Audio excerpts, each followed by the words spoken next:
ሰላም ሰላም ለክሙ አህውየ ወአትየ ቤተሰብ አልሳነ ግዕዝ ወአፍቃርያን ልሳነ ግዕዝ እፎ ሃሎክሙ ወእፎ ጥናሕክሙ ይእዜ ዘአቀርብ ለክሙ በካልአይ ክፍል በእንተ አስራወ ትንቢት ወሚመ አስራወ ካልአይ አንቀጽ ዘይውእቱ።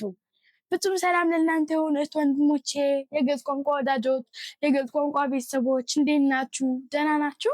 እኔ ደህና ነኝ፣ እግዚአብሔር ይመስገን። አሁን ደግሞ የማቀርብላችሁ በሁለተኛ ክፍል ሆኖ ስለ አስራወ ትንቢት ወይም ስለ ስርወ ሁለተኛ አንቀጾች የሚል ነው። በከመ ርኢኖ እምነ ቀዳማይ ትምህርት አስራወ ትንቢት ዘይትወሃሉ አርባዕቱ ነዮሙ እሙንቱኒ ተአየነ ምስለ ራውኦሙ ተአያና ወምስለ ሳድሶሙ ትዕይንነዮሙ። ባለፈው ቪዲዮ እንዳየነው ወይም በአንደኛ ክፍል ቪዲዮ እንዳየነው አስራወ ትንቢት የሚባሉት አራት ናቸው። እነሱም ተአየነ ከራውአቸው ጋራም፣ ተአያና ከሳድሳቸው ጋርም ትዕይን ናቸው። ለአስራወ ትንቢት ዘይወጥን በግዕዝ ብሂል በተአየነ። ለአስራወ ትንቢት በግዕዝ የሚጀምሩ አስራወ ትንቢት ማለትም በተአየነ የሚጀምሩ አስራወ ትንቢት። ባለፈው በአንደኛ ክፍል ቪዲዮ ሀ ብለን በሳድስ የሚጀምሩ አስራወ ትንቢቶችን ስላየን አሁን ደግሞ ለብለን በግዕዝ የሚጀምሩ አስራወ ትንቢቶችን እናያለን። በሀ ሀ ሀ ወበአ አ ዘይወጥን ግሳት ልሳነ ግዕዝ ዘእም ሰራዊተ ቀተለ ሰራዊተ ገብረ ወሰራዊተ ተንበለ ስርወ ትንቢቶሙ ወሚመ ስርወ ካልአይ አንቀጾሙ ይመይጡ እምነ ሳድስ መንገለ ግዕዝ። በሶስቱም ሀ እና በሁለቱም አ የሚጀምሩ የግዕዝ ቋንቋ ግሶች ከቀተለ ሰራዊት፣ ከገብረ ሰራዊት እና ከተንበለ ሰራዊት ስርወ ትንቢታቸው ወይም ስርወ ሁለተኛ አንቀጻቸው ከሳድስ ወደ ግዕዝ ይቀይራሉ ማለት ነው። ምሳሌ በሀ ሀ ሀ ዘይወጥኑ ግሳት ልሳነ ግዕዝ እምነ ቀተለ ሀከከ ሐጽረ ሀተመ ዘይብሉ ግሳት።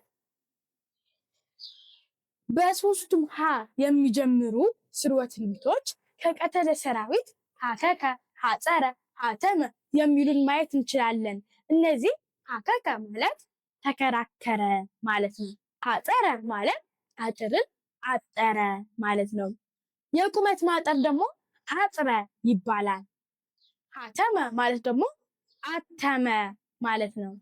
ወይም በሌላ አባባል ምልክት አወጣ ወይም ፈረመ ማለት ነው። ካልአይ እምነ ገብረ ሀጣ ሐፃ ሐፍረ ዘይብሉ አስራወ ትንቢት ሶንሬ። ሁለተኛ ከገብረ ሰራዊት ሀዳ ሐፃ ሐፍረ የሚሉ ስርወ ትንቢቶችን ማየት እንችላለን። ሀዳ ማለት ተረጋጋ ማለት ነው። ሐፃ ማለት ደግሞ ነዳ ማለት ነው። ሐፍረ ማለት ደግሞ አፈረ ማለት ነው። ሳልሳይ እምነ ተንበለ ሐስቀበ ሀንበለ ሀንፈጠ ዘይብሉ ግሳት ሶንሬ። ሶስተኛ ከተንበለ ሰራዊት ሐስቀበ ሀንበለ ሀንፈጠ የሚሉ ሰዎችን ማየት እንችላለን። ሐስቀበ ማለት ሽኮኮ አለ በትከሻው ሽኮኮ አለ ወይም በትከሻው ተሸከመ ማለት ነው። ሀንበለ ማለት ደግሞ ኩረቻ ጫነ ወይም ኩረቻ አደረገ ማለት ነው። ሀንፈጠ ማለት ደግሞ ምልክት አደረገ ወይም ፈረመ ማለት ነው። ሶንሬ ስርወ ትንቢቶሙ ወሚመ ስርወ ካልአይ አንቀጾሙ። ስርወ ሁለተኛ አንቀጻቸው ወይም ስርወ ትንቢታቸው ስናይ ደግሞ ከሀከከ የሚል ግስ አሁን ሀከከ በሚል ግስ ስናይ አነ በሚል ሀከኩ አሀክክ እህክክ እህክክ ይላል። ሀከኩ ማለት ተከራከርኩ ማለት ነው። አሀክክ እከራከራለው። እህክክ ልከራከር፣ እህክክ እንድከራከር እከራከር ዘንድ ማለት ነው። አነ በሚል መራሂ ሀከኩ አሀክክ እህክክ እህክክ ብሎ ሀከኩ አሀክክ በማለት በሁለተኛ አንቀጹ አ በሚል ግዕዝ ፊደል ጀመረ። ንሕነ በሚልም ሀከክነ ነሐክክ ንህክክ ንህክክ ብሎ ሀከክነ ነሐክክ በማለት በሁለተኛ አንቀጹ ነ በሚል ግዕዝ ፊደል ጀመረ። አንተ በሚልም ሀከከ ተሐክክ ህክክ ትክክ በማለት ሀከከ ተሐክክ ብሎ በሁለተኛ አንቀጹ ተ በሚል ግዕዝ ፊደል ጀመረ። ወይቱ በሚልም ሀከከ የሐክክ ይህክክ ይህክክ ብሎ ሀከከ የሐክክ በማለት በሁለተኛ አንቀጹ የ በሚል ግዕዝ ፊደል ጀመረ። አሁን ሀከከ በሚል ግስ ስናይ አነ በሚል ሀከኩ አሐክክ እህክክ እህክክ ይላል።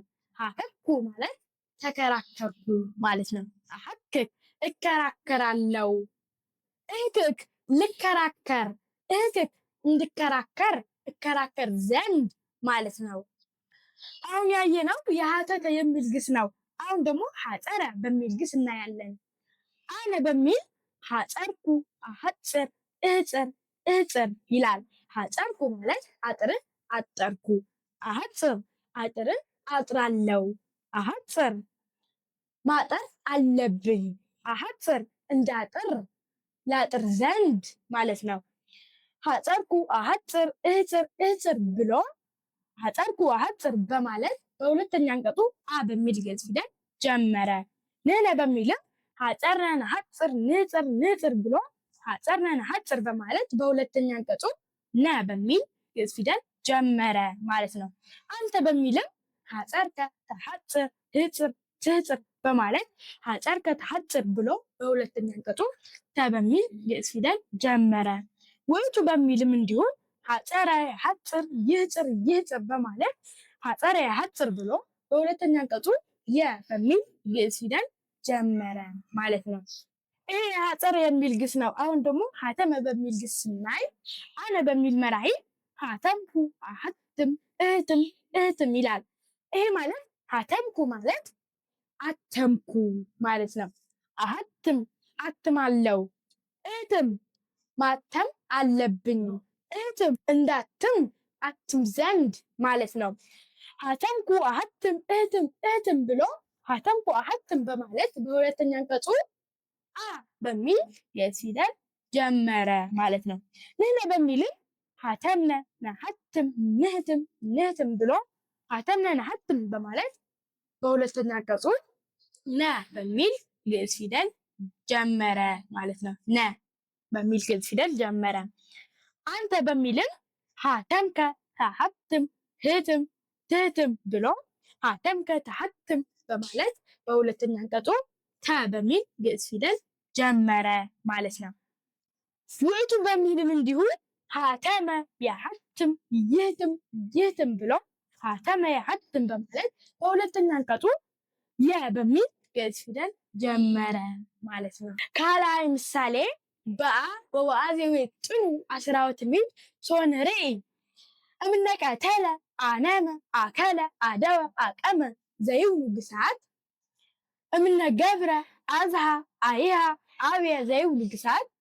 ምሳሌ ሁለት በሁለቱም አ የሚጀምሩ ስርወ ትምህርቶች ስናይ ከቀተለ ሰራዊት አነመ አከለ አደወ አቀመ የሚሉ ግሶችን ማየት እንችላለን።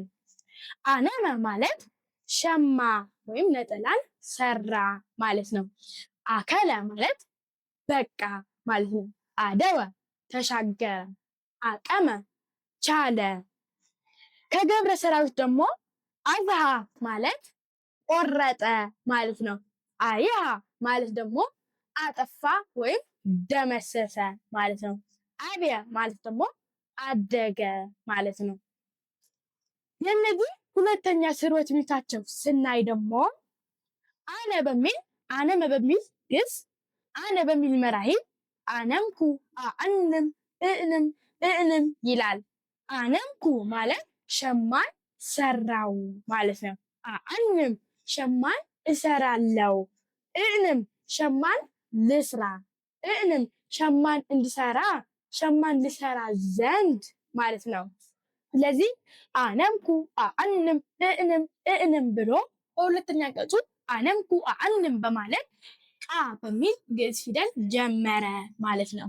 ንሕነ በሚልም አነምነ ነአንም ንእንም ንእንም ብሎ አነምነ ነአንም በማለት በሁለተኛ አንቀጹ ነ በሚል ግዕዝ ፊደል ጀመረ ማለት ነው።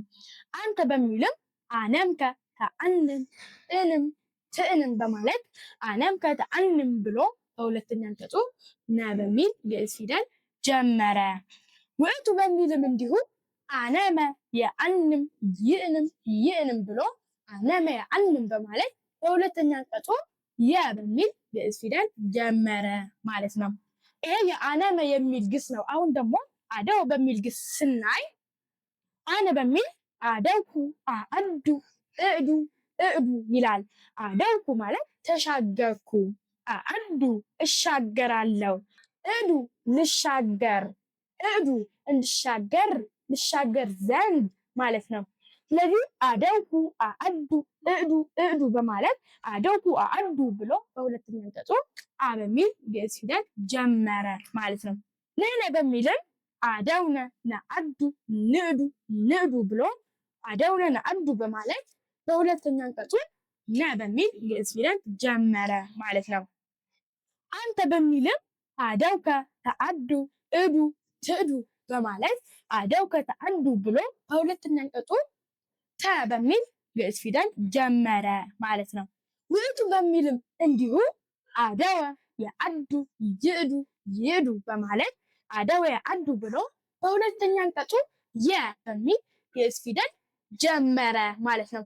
ይሄ የአደው የሚል ግስ ነው። አሁን ደግሞ አበየ በሚል ግስ ስናይ አነ በሚል አበይኩ፣ አአቢ፣ እዕበይ ይላል። አበይኩ ማለት አደውኩ ወይም አደግኩኝ ማለት ነው።